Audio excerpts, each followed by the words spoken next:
La visita a la Sala del Greco en el Museo del Prado no entraba hace unos años en el itinerario obligado en busca de los grandes maestros de la pintura española. Muchos de estos cuadros estaban en paradero desconocido y ha sido necesario no solo recuperar la obra, sino revalorizar al Greco para que esto sea posible. Si se hubieran seguido los criterios de algunos críticos, los 35 lienzos aquí existentes, junto a las pequeñas esculturas de Pandora y Epimeteo, estarían hoy en un museo de curiosidades, en lugar de exhibirse en la más importante pinacoteca del mundo. La aventura pictórica que ocupará nuestro relato constituye, con más razón que ninguna otra, la historia profunda de una metamorfosis. Dominicos Theotokopoulos, Dominici Theotokopuli, Dominico Greco. 3 nombres para 3 culturas que cimentarán la complejidad última del pintor. Creta le dio la vida, sí, allá por el 1547, pero no solo. Esa extraña intensidad en el rostro de sus personajes a modo de iconos, sus figuras sin perspectiva contra el cielo que evocan la vaga apariencia de un mosaico, o el misticismo orientalista de la mirada interior, nos hablan ineludiblemente de un bizantinismo griego profundamente arraigado en el origen mismo de su arte.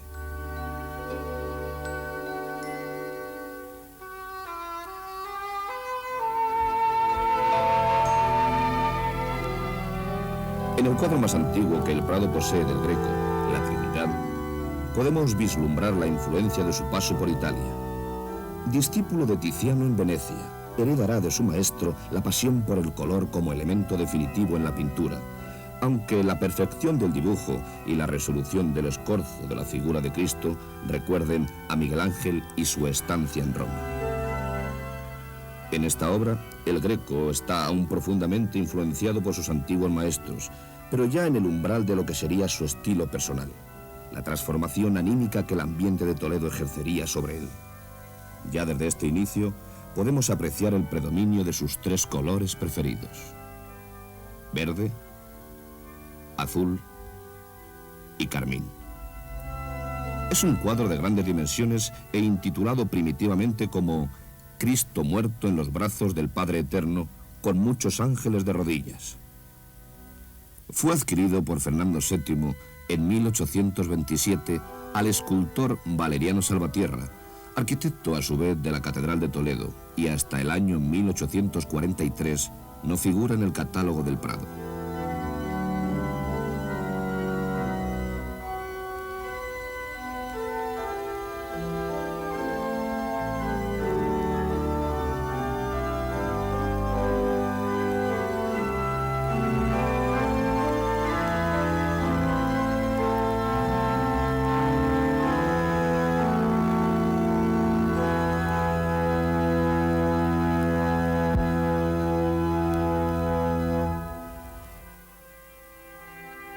Cuentan que al Papa Urbano VIII no le convencían algunas figuras del juicio final de la Sixtina y que invitó a Dominici Theotokopuli a que las adecentase. Más vale destruir la obra entera. Yo sé cómo hacerlo con honestidad y decencia y con tanta calidad como Miguel Ángel. Esta arrogancia le valió al Greco el tener que salir de Roma para residir definitivamente en España.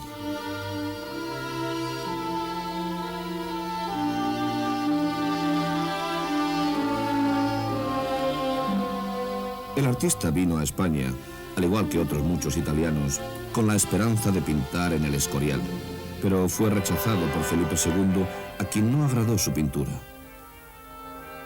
El rey burócrata prefería una pintura clásica y reconocida a las innovaciones pictóricas del genio insólito de aquel griego aún desconocido.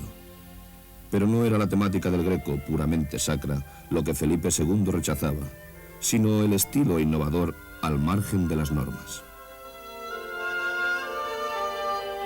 Madrid, recién elegida capital de la corte en 1561, tal vez por su cercanía del Escorial, desplazó a Toledo. Pero a Toledo le quedaba la tradición. Dominicos, ya el Greco desde entonces, optó por esta última y comenzó a pintar 1000 y 1000 veces los mismos temas, pero nadie sabe por qué. ¿Por qué Toledo? Él mismo se negó a declararlo cuando fue interrogado oficialmente. No estoy obligado a dar cuenta de por qué vine a esta ciudad. El oscurantismo de la Contrarreforma cohabita con el águila imperial, emblema de aquella soberbia nación, que diría el cardenal Richelieu. Y los personajes que el Greco retrató reflejan fielmente la arrogancia que contribuyó a la decadencia española. De todos los retratos que pintara el Greco, este caballero desconocido es el que sin duda acumula más méritos artísticos. Pertenece a la segunda etapa del pintor, una etapa ya depurada en la que el Greco ha captado en profundidad lo que ha dado en llamarse el alma española, también reflejada en este anciano al que no parecen afectarle las preocupaciones propias del mundo.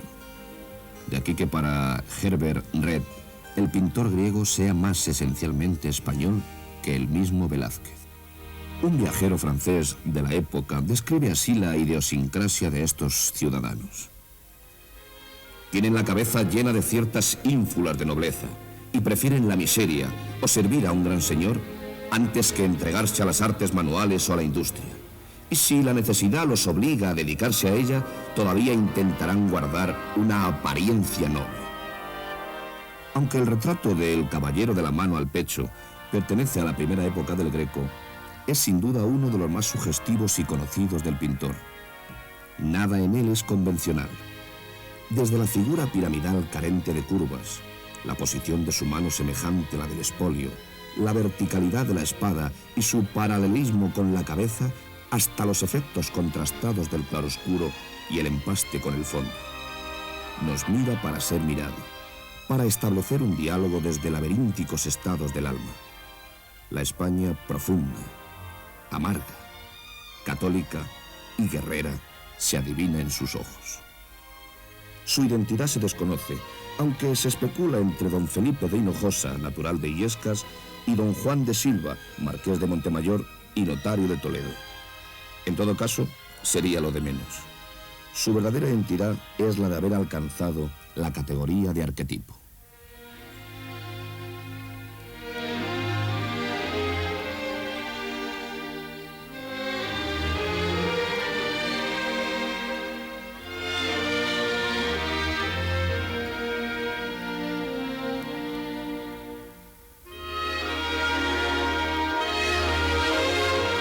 Caballeros y santos desfilan por los lienzos del Greco con el mismo estigma del alma castellana, con los mismos rasgos de fatiga y penuria, con la misma espiritualidad, tan ajena a la bulliciosa y placentera alegría de los burgueses adinerados de los países luteranos del norte.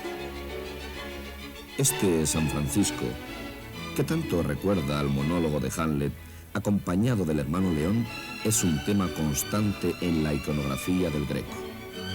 Resulta extraña esta predilección por el poverello de Asís, en contraste con los continuos pleitos del pintor por cuestiones monetarias, debido a lo elevado de sus minutas, en contraste con la ostentación y el lujo de su vida. Otro de los temas religiosos más repetidos por el pintor es este de la Anunciación. La más primitiva es la que se encuentra en el Museo del Prado y lleva todavía el sello inconfundible en el arco y los capiteles del fondo y en los pequeños ángeles de una influencia clasicista. Lo que nos indica que el Greco, en cierta medida, está aún espiritualmente en Italia, contrapunto tal vez necesario para no perderse definitivamente en aquella contradictoria ciudad de Toledo. El cuadro que representa la sacra conversación entre San Andrés y San Francisco puede ser considerado como el último hallazgo del Greco, ya que fue adquirido al Real Monasterio de la Encarnación en 1937. Los dos personajes, de proporciones muy alargadas, inician el momento de las escandalosas desproporciones que tanto habían de sorprender a los contemporáneos del Greco e incluso a críticos y profanos de los siguientes siglos. Esta obra destaca por la belleza conseguida en la entonación del colorido. Las gamas de una figura y otra guardan una insuperable armonía potenciada por el fondo. Y el tratamiento de las manos será ya definitivo en la posterior producción del Greco. Todo el cuadro nos indica una relación, un encuentro más allá del mundo.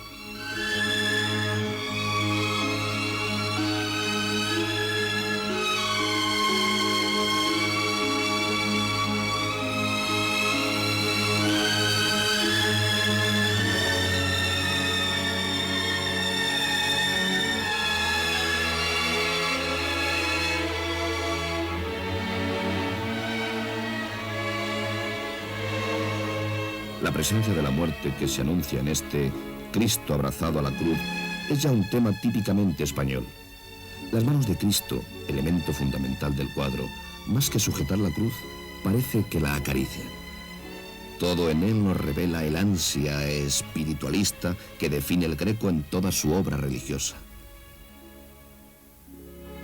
En esta Sagrada Familia, lo que se percibe más claramente es la sencillez misma de la obra y los elementos clasicistas introducidos en ella, como es la figura de San Juanito y el modo mismo de componer la escena.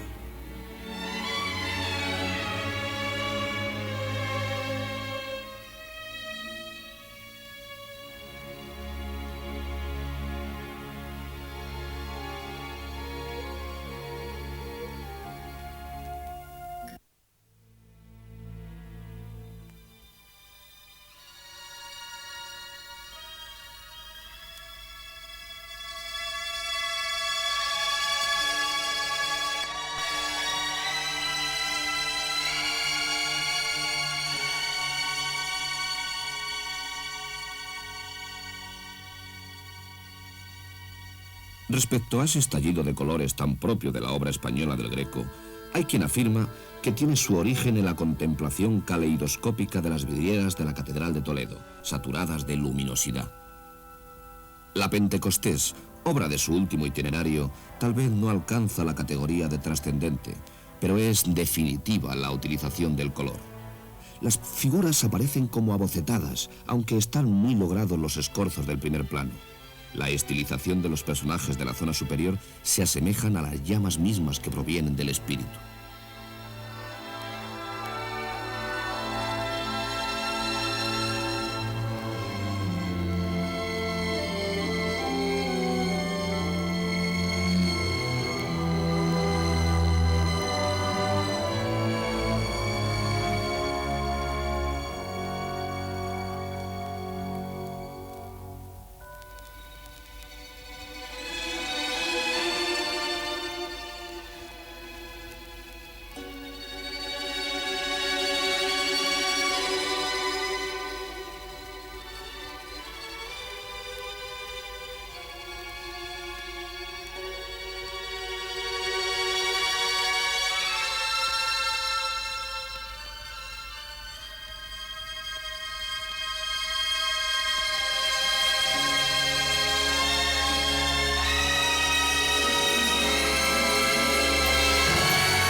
Tal vez su modo de pintar se fue afirmando en una feroz rebeldía frente al espíritu de la Contrarreforma. En contraposición a una religiosidad sentimental y populachera de imágenes blandas y devotas, el Greco reacciona con todo el patetismo que exige el misterio. La resurrección de Cristo se convierte así en una escena dantesca, sorprendente, pavorosa, con los centuriones aterrados en contorsiones extremas de los cuerpos desnudos. Todos los personajes, a excepción del Cristo triunfante, de medio escorzo y semblante aterrorizado, expresan la incomprensión y la sorpresa de quienes no podían concebir semejante ascensión gloriosa. El emocional y dramático desarrollo de este tema nos habla ya de la independencia y libertad de un artista que ha logrado su personal e inconfundible estilo, un estilo que lo identifica a través de los siglos.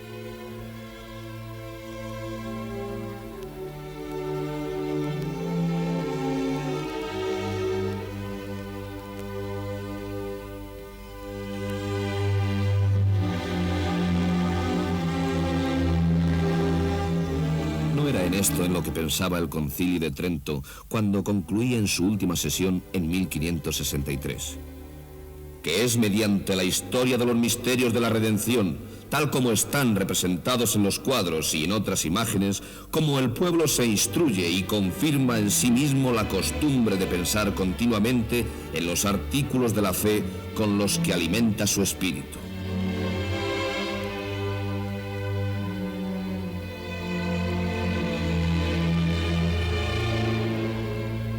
Los contrastes de luz en la pintura última del Greco dotan a sus obras de un auténtico fulgor propio de visiones alucinantes.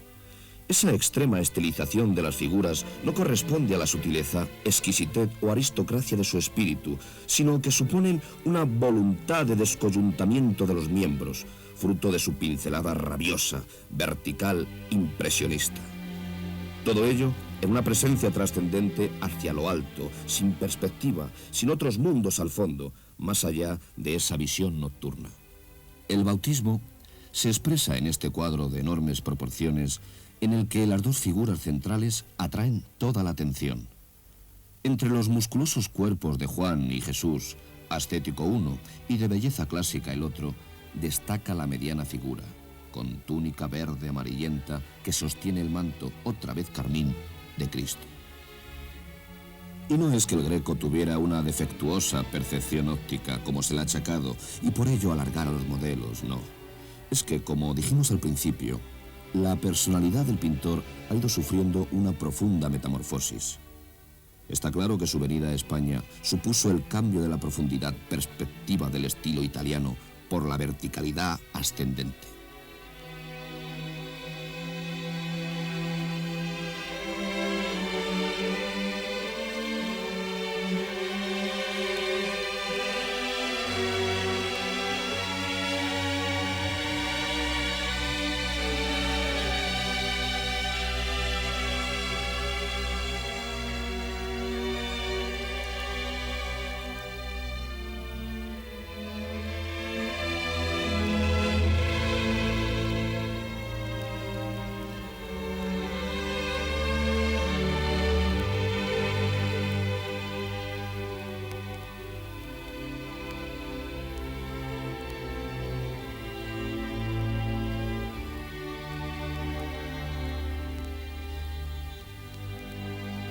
Con la luz de Toledo, el Greco pintó esta monumental Anunciación. El Greco ya no puede ser entendido sin Toledo. Toledo como luz, Toledo como espíritu. La gozosa orquesta del coro angélico en la zona superior del cuadro consigue el efectismo de todo el conjunto. Pieza monumental en la que el espacio celeste inunda al terrenal, derramando un fulgor incomparable.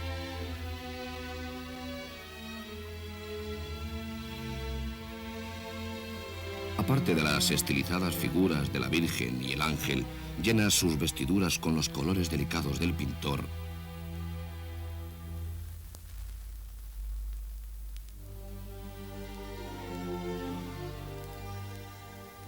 son notables los detalles como el de la zarza ardiendo o el del cesto de labor, por su cotidiana minuciosidad profundamente simbólico.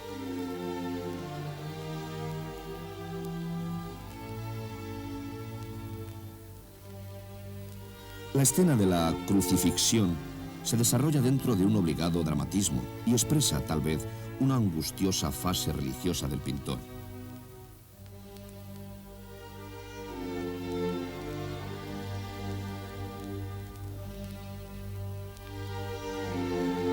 Todo es soledad, y el ambiente tenebroso se cierne en torno a la figura serena y vencida de Jesús.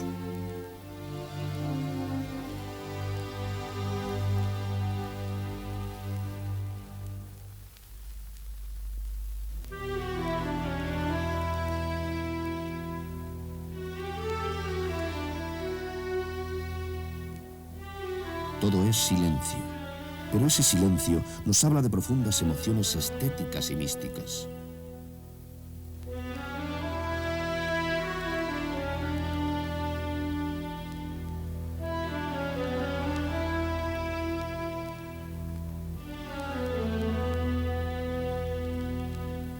Para mayor patetismo, la sangre mana de los pies taladrados, mientras la Magdalena, convulsa, limpia el madero.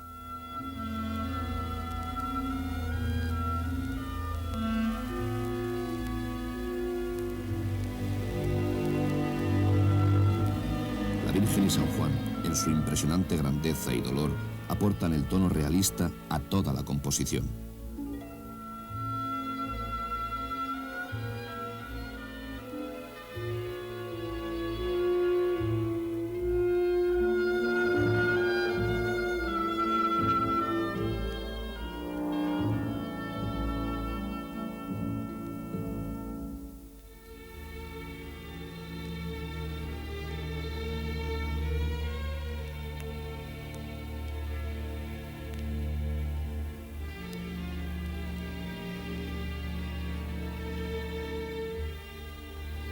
El gozo de la vida, la pasión por el mundo, se transforma en necesidad de sublimación. Sublimación, tal vez, del horror. Tampoco parece cierto que, como escribió Marañón, las expresiones alucinadas de los rostros se deban a que sus modelos eran los locos del hospital del Nuncio. Este cuadro de la adoración de los pastores, el último que pintó el Greco, fue realizado para su propio sepulcro en la iglesia de Santo Domingo de Toledo. Todo en él es un juego tenebroso de luces y sombras con un colorido sorprendente. Y es muy posible que refleje el estado final de su ánimo.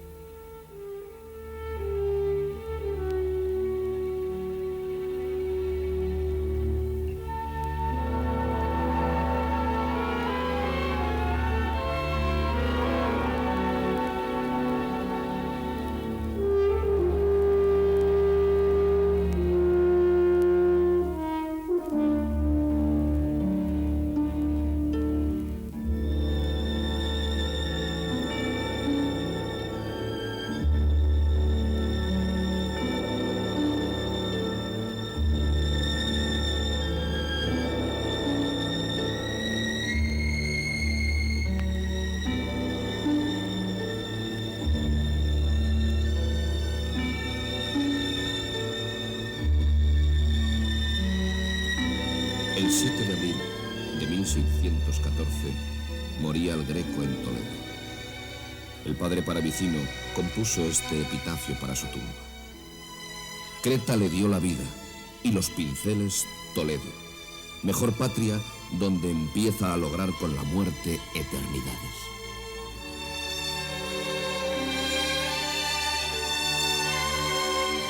Una tumba que no sabemos hoy dónde se halla, pues ciertas desavenencias entre su hijo Jorge Manuel y los dueños de Santo Domingo provocaron el traslado de los restos del Greco a un lugar hasta ahora desconocido. Pero el lugar de sus restos cohabita sin duda con ese sentimiento trágico de la vida tan singular y propio de las gentes de España.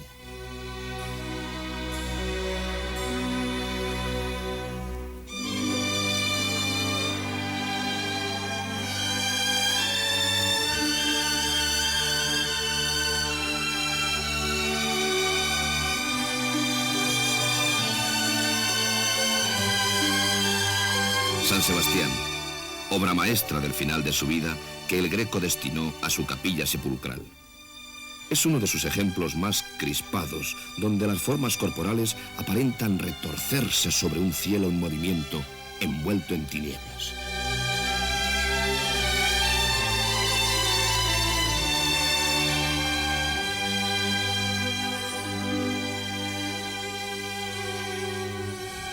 Si Creta le dio la vida, Tiziano y Venecia le enseñaron la técnica y la importancia del color. Tintoretto lo sedujo por el dramatismo y Miguel Ángel hizo de él un maestro en el dibujo. Pero la soledad de Castilla y el bullicio de Toledo fueron haciendo de aquel griego arrogante un espíritu privilegiado y libre capaz de expresar en el propio y original estilo lo más profundo del casticismo hispano.